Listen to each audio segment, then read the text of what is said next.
Camera saw someone, you're good. All right, everybody ready? All right. So I thought it was a good win for our program. You know, just being able to go out and I thought we played a complete football game. That's what the challenge was. It was for our guys to have tunnel vision on doing their job, playing a football game, wanting to play a complete game, and you know, regardless of the scoreboard, regardless of the opponent, you know, all the things we talk about all the time of how you have to play, regardless of who's in the football game. You know, regardless of where we're at, you know, the guys keep playing, and you know, whether it's a good play, a bad play, I thought we did that today. You know, watch the film and get the corrections made. We were able to get a lot of guys valuable playing time today, which is important for the upcoming schedule we have. You know, down the next part of the season. So to get, I think we had 14, 15 freshmen play today out there.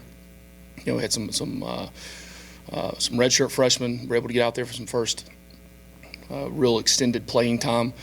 So, I mean, the only way you learn how to play the game, I mean, is to go out there, play full speed, play against another opponent, make your mistake, get it corrected, go out there and play again and get it right. So, you know, a lot of good film to be able to teach off of with those guys. And, you know, overall I thought we were efficient in what we were trying to get done.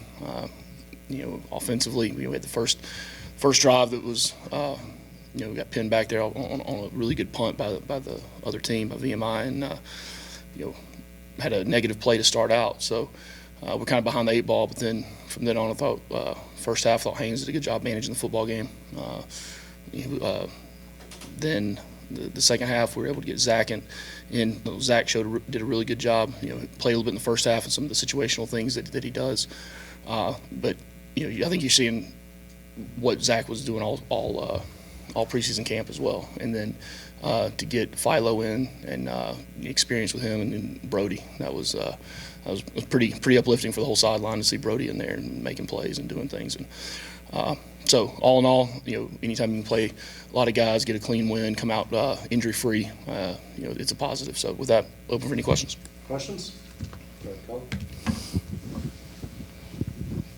We've been asking you about Tramaine Maddox and finally got a chance to see him, and just how great is that story for him to get in and play well in his first game, you know, probably less than a year off of a knee injury like he had.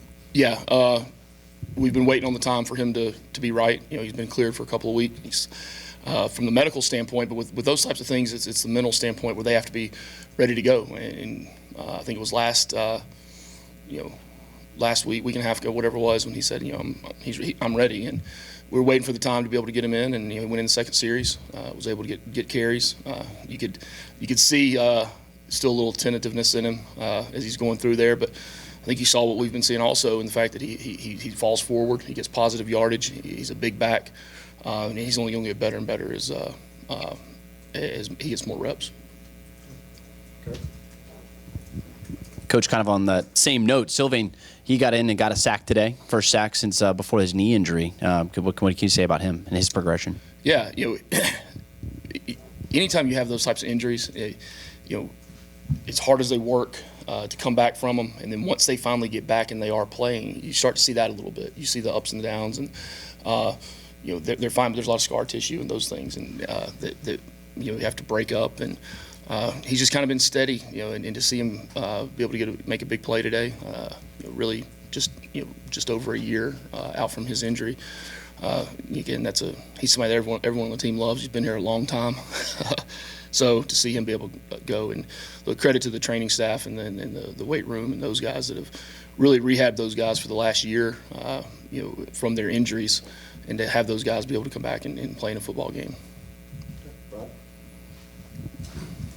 Another freshman, Taj Butler. What have you seen from the progress of him from this spring until now? He seems to be making plays now. Yeah, he is. You know, he's getting, like all the other guys, he's getting reps, getting valuable reps out there, getting better and better. And he's such a conscientious kid. He's a smart football player. He's going to be a really good linebacker for us. You know, he comes in, he gets his corrections. He takes it to heart. You know, he loves playing the game. So again, like the other ones, looking for more and more increased playing time, but also increased production. Expand on getting a lot of guys playing time with the stretch you've been through. You got ACC play next week before a bye week, and how vital that was to get some guys rested today. Yeah, and I don't think it's not. We don't look at it as resting. We don't go into any football game planning to play, somebody for a half or a quarter. I mean, that's just not the way you plan games at all. As soon as you plan something that way, all right, you got a dogfight with 5 minutes to go in the game, and that's not how we go about it. We meet on Friday night, and we green light, red light guys that have the ability to play, and then it becomes, really does the game dictate those guys being able to go. So, but it is. I mean, we got another game next week, and before the bye week, and then a stretch down the second half of the season. So, it's not, to me, it's not as much getting the guys rest. I mean, a game is actually less load on their body than a Tuesday, Wednesday practice. It's getting the other guys the experience to be able to add to the depth and have experienced depth that was important, I thought. It's been a rough stretch defensively for you guys. How important was it for these guys to see some success on the field, to get their confidence going, and to have some real fruitful results for most of the game? Yeah, it was better than not having good results. Fruityful. Is that what you said? Fruityful. Fruityful, like fruit roll up. Fruit. That was good. I mean, we know we didn't play up to the expectations that we have last week on the defensive side of the football. Players know that. And look, it's not just coaches that come off away, man. Players understand that too, and they work really hard this week to correct those things and to be able to play. Like I said, opening up, not play, not let circumstances around the game dictate how they play. So, hopefully we can continue to build on that, continue to be fruitful, and build on it for next week. Right back here. Coach, how important is it to have games like this where you're able to play freshmen in the second half? Well, I mean, same thing I just said with Kelly. It's we don't go into those games planning on playing guys. It's if the game ends up dictating that, it's good to get those guys in. And look, it's not. I think I said on Tuesday, it's not the YMCA, and it's not. I mean, these guys deserved to go in the game because of how they've worked and practiced for. Really, I think we're in week 9, going into week 10. Since we started preseason camp. So, and then they went out and they deserve to get out there by the way they practice, and then earn the ability to stay in there with the way they play. I wanted to ask you a little bit about Amari Harvey. He had kind of that forced fumble early in the game and set the tone defensively. Just talk about his play this season, and just that kind of made the tone set defensively today. Yeah, it was pretty cool to see Amari make a really big play, and then run straight to the sideline and celebrate on the sideline. I thought that was the best thing for Amari. But it does. I mean, that's part of it now. That's big. And when you look at how Amari has progressed really from the second half of the season last year through now, right, he hadn't just progressed as a football player on the field, playing corner, playing special teams.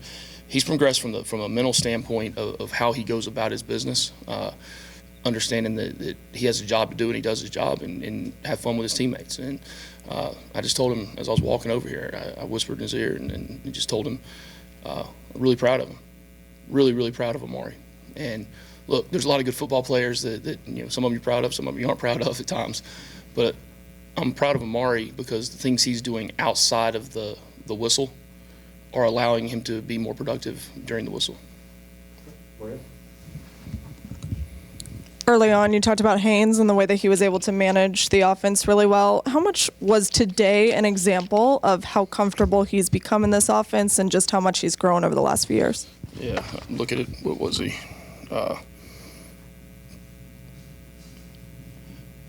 Maybe I'll take that back, and maybe I misspoke when I say management of the game. I mean, 17 of 22 for 275 and 3 touchdowns and a half is not really managing the game. That's playing pretty good. I don't care, what opponent, and that's just. I mean, it's been a continuation of what he's done this season. The good thing is when you get to the position where everyone doesn't have to look at one person to make a play. when things aren't going great. We have other guys that are, helping take that load off of one person's shoulders, and when that happens, it's pretty. It happens everywhere. When that happens, that person starts to play even better. Right? They don't have that pressure of one play having to win a game or be perfect on it, and he's done a good job protecting the football. He understands situational ball, situations within the situations, when he can force it, when he doesn't need to force it. So I'm happy with the way he's playing right now. Okay, time for 2-1, Rob. How nice is it to have a weapon like Zach Byron when you get inside the 5 and you don't have to have Haynes out there sticking his nose in there. You got Zach is a pretty strong runner down there. Yeah, it's good to have Zach for a lot of reasons. It's as well as Haynes is playing. Let's don't lose sight of the fact that Haynes isn't playing that way if Zach Byron's not practicing that way either. All right, and like I said, guys, they earn the ability to go on the field with how they work during the week, and he's earned every one of those reps with how he's practiced through all of training camp up until now. Okay, and last one right back here in the corner. Yeah, Coach, after such a dominant win, what steps will you go about to take to keep the team focused on the next game and the game after that? No different than we did last Sunday, right? I mean, let them enjoy it, and be with their families and friends tonight. And look, we go on the road and ACC play versus a team that had a bye week this week. We'll walk back in this building and start workouts and meetings and whatnot. It's on to Louisville now. Are they ranked? Okay, ranked opponent on the road in conference. I mean, there's not much else needs to be said as far as focus with the football team. Thank you, Coach. That's it. All right, go Jackets.